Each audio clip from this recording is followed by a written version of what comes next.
Welcome back students, this is Puneet Sharma and you are watching my YouTube channel Gyanam. Students, जो आज का हमारा topic है वो सभी क्लासेस के लिए इम्पॉर्टेंट है, 6 to 10th। तो टॉपिक है हमारा सर्कल। तो आज हम पढ़ेंगे इसमें सर्कल की डेफिनेशंस क्या है। तो मैं स्पेशली इसको 10th क्लास के लिए बता रहा हूँ। जो 10th क्लास में आपके पास इसमें थ्योरम्स यूज़ होगी और जो आपके पास इसमें टर्म्स यूज़ होगी वो हम सब एक्सप्लेन करेंगे इस ट्यूटोरियल में। तो first of all, what is circle, कि सर्कल क्या होता है। Circle is a round shape figure that has no corner और एजिस। मतलब ये एक राउंड शेप की फिगर होती है जिसमें कोई कॉर्नर या फिर कोई एज नहीं होता है, और इसके सेंटर पॉइंट से जो ये सेंटर पॉइंट जिसको हम सेंटर बोलते हैं, इसका जो डिस्टेंस है वो कैसा रहता है, इसका इक्वल रहता है। तो हम इसकी डेफिनेशंस देखते हैं। First of all, centre, what is centre.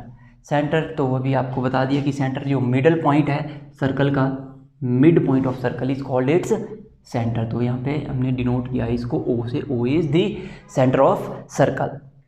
तो सेंटर ऑफ सर्कल हो गया। Next is circumference. What is circumference, the outer part of circle. जो इस सर्कल की बाउंड्री बना रहा है, outer part, that is called circumference of circle. और ये किसकी इक्वल होती है, 2 पाई आर की equal, where pi is 22/7 and R is radius of circle. Now what is radius, अगली जो टर्म है वो भी आपके पास क्या है, रेडियस। रेडियस क्या होती है सर्कल की, जिसको हम त्रिज्या कहते हैं। Radius is a line that passes through the centre of circle and touches the circumference at one point. ये देखिए, ऐसी लाइन है जो सर्कल के सेंटर से पास करेगी और सर्कमफ्रेंस को एक पॉइंट पे टच करती है। याद रखिए, यहाँ पे टच, कट नहीं बोलना है आपने, ये क्या है, ओनली टच करती है। तो यहाँ हमने ड्रॉ किया है, ओ से पास करिए और ए पे टच करिए, तो ओ ए इसकी क्या हो गई, एक रेडियस। इसी तरह से एक सर्कल में बहुत सारी रेडियस हो सकती है। अगर मैं यहाँ से इधर को ड्रॉ करूँ, ये देखिए ओ से बी, तो ये ओ बी भी क्या होगी, एक radius. O A and O B are radii of circle. Next term is diameter of circle. What is diameter of circle? Diameter of circle is a line that passes through the center of circle and touches the circumference at both sides. जो circumference को 2 sides पे touch करे, जैसे अगर यही line आप यहाँ से पास कर रही है और ये इधर भी टच करे, तो हम इसको क्या बोलेंगे, ये क्या है, इसका एक डायमीटर है, दैट इज डी। तो ये बी डी आपके पास क्या होगा, डायमीटर। और आप ध्यान से देखिए, तो जो ये डायमीटर है, diameter is twice of radius. Diameter is twice of radius. हम क्या लिख सकते हैं, diameter is equal to twice of radius, या फिर radius is half of diameter. Next is arc. Arc क्या होती है, आर्क को हम कहते हैं चाप। Any part of circumference, circumference का कोई भी पार्ट, उसको हम क्या कहते हैं, आर्क। जैसे मैं यहाँ से ले रहा हूँ, ये बी से ये यहाँ तक ले लिया, ये क्या है, एक आर्क, बी टू एम, ये क्या हो गया, एक आर्क। तो हम इसको डिनोट करते हैं बी एम, ये आर्क का साइन लगेगा इसके ऊपर, तो ये है बी एम, एक आर्क है। Next is chord. जो आर्क है, आर्क के एंड्स को ज्वाइन करने वाली लाइन, जो लाइन आर्क के एंड्स को ज्वाइन करे उसको हम क्या कहते हैं, कॉर्ड। तो देखिए, कॉर्ड बी एम सेगमेंट है, यहाँ पे line segment, B M line segment से डिनोट किया तो ये कॉर्ड है, और आर्क से डिनोट किया तो ये आर्क होगी। Next term is sector. What is sector of a circle.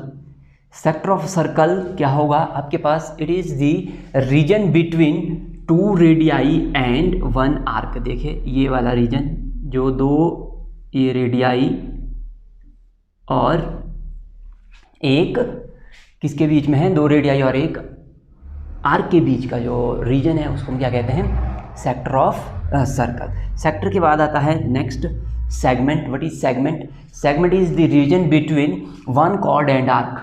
Cord और आर्क के बीच का जो रीजन है। तो देखिए, सेक्टर किस किस के बीच का रीजन था। सेक्टर में आपके पास 2 रेडियाई थी और एक आपके पास आर्क। और सेगमेंट में क्या होगा, आपके पास एक आर्क है और एक आपके पास कॉर्ड। तो ये 2 हैं आपके पास, सेक्टर एंड सेगमेंट।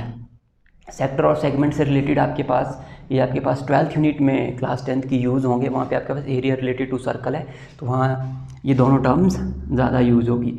और इस यूनिट में आपके पास जो 10th यूनिट है क्लास 10th की, इसमें आपके पास टेंजेंट एंड सीकेंट के बारे में बताया। तो first of all what is tangent?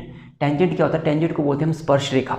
जैसे नाम से पता लग रहा है कि ये क्या होती है, एक ऐसी लाइन जो सर्कल को किसी पॉइंट पे टच करे। जैसे मैं यहाँ से ले रहा हूँ, किसी एक्सटर्नल पॉइंट से मैंने ड्रॉ की है, पी पॉइंट से ड्रॉ किया है, और ये सर्कल को क्या कर रही है, किसी पॉइंट पे टच, ओनली टच करे। ये देखिए ये पॉइंट था एम, तो ये पी एम जो है वो क्या है, एक इसकी टेंजेंट है, टेंजेंट टू दी सर्कल। आप देखिए एक पॉइंट से आप कितने टेंजेंट ड्रॉ कर सकते हैं एक सर्कल पे? देखिए एक इधर को हो गया, एक आप उधर को ड्रॉ कर सकते हैं। एक पॉइंट पे आप एक पॉइंट से टेंजेंट आपके पास सर्कल में कितने ड्रॉ कर सकते हैं? 2 टेंजेंट्स। और जिस पॉइंट पे टेंजेंट ड्रॉ होता है, ये पॉइंट जो एम है, it is called point of contact. इसको हम कहते हैं पॉइंट ऑफ कॉन्टैक्ट। नेक्स्ट जो टर्म है, जो लास्ट टर्म है इसकी, वो है secant, secant of circle. Secant of circle क्या होता है? सीकेंट भी आपके पास लाइन एक्सटर्नल ड्रॉ की जाती है, एक्सटर्नली ड्रॉ की जाती है, लेकिन वो सर्कल को 2 पॉइंट पर क्या करती है? कट करती है। टच नहीं करती है, क्या करती है? कट करती है। जैसे हम लिख रहे हैं यहाँ पे एक्स वाई, ये था आपके पास एन जेड। मैंने ये जो एन जेड लिया, एन जेड लाइन सेगमेंट लिया, वो क्या कर रहा है? एक्स पॉइंट पे और वाई पॉइंट पे सर्कल को क्या कर रहा है? कट कर रहा है। तो देखिए आप, ये सीकेंट है और ये आपके पास टेंजेंट। डिफरेंस क्या दोनों में? जो सीकेंट है आपके पास 2 पॉइंट पे कट कर रहा है सर्कल को सरकमफ्रेंस पे, और जो टेंजेंट है वो किसी एक पॉइंट पे टच कर रहा है। फिर इससे रिलेटेड कुछ सम्स हैं, जैसे कि एक सर्कल में हम कितने पैरेलल सीकेंट ड्रॉ कर सकते हैं। तो बहुत सारे सीकेंट, देखो इधर हम बहुत सारे ड्रॉ कर सकते हैं, इनफाइनाइट। लेकिन पैरेलल टेंजेंट कितने होंगे? पैरेलल टेंजेंट कितने होंगे? ओनली 2। एक अगर इधर से हम ड्रॉ करेंगे ऐसे, तो ऊपर से एक दूसरा होगा। और फिर बताया था कि एक पॉइंट से कितने टेंजेंट ड्रॉ कर सकते हैं, तो एक पॉइंट से आप कितने टेंजेंट ड्रॉ कर सकते हैं? 2 टेंजेंट। तो इस तरह से इसमें कुछ सम्स है। तो नेक्स्ट अब हम देखेंगे इसमें यूज़ होने वाली थ्योरम्स। तो फर्स्ट थ्योरम इज, पहली थ्योरम है आपके पास, the tangent at any point of a circle is perpendicular to the radius of the circle through the point of contact. ये क्या बताता है कि अगर आप किसी पॉइंट से, एक्सटर्नल पॉइंट से सर्कल पर टेंजेंट ड्रॉ कर रहे हो, तो रेडियस के साथ point of contact, point of contact क्या है? जो पॉइंट एम है, जहाँ पे आपके पास रेडियस और आपके पास जो टेंजेंट है वो एक दूसरे को टच कर रहे हैं, उस पॉइंट पे वो क्या होगा? परपेंडिकुलर। ये देखिए आपने यहाँ पे 90 डिग्री का एंगल नहीं बनेगा, पॉइंट ऑफ कॉन्टैक्ट पे बनेगा। किसके साथ? रेडियस और आपके पास टेंजेंट। और जो दूसरी थ्योरम वो क्या बताती है? The length of tangent drawn from any external point to the circle are equal. इसमें क्या होगा? किसी एक्सटर्नल पॉइंट से जो टेंजेंट पे हम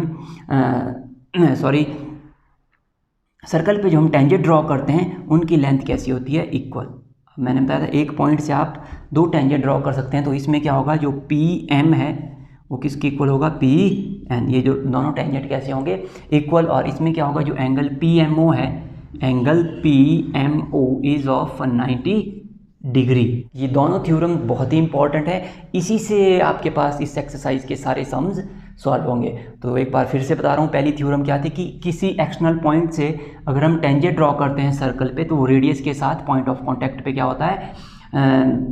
परपेंडिकुलर होता है, मीन्स 90 डिग्री का एंगल बनता है पॉइंट ऑफ कॉन्टैक्ट पे। और दूसरा ही आपके पास कि किसी एक्सटर्नल पॉइंट से अगर आप सर्कल पे टेंजेंट ड्रॉ करते हो, तो वो दोनों टेंजेंट कैसे होते हैं? Equal in major.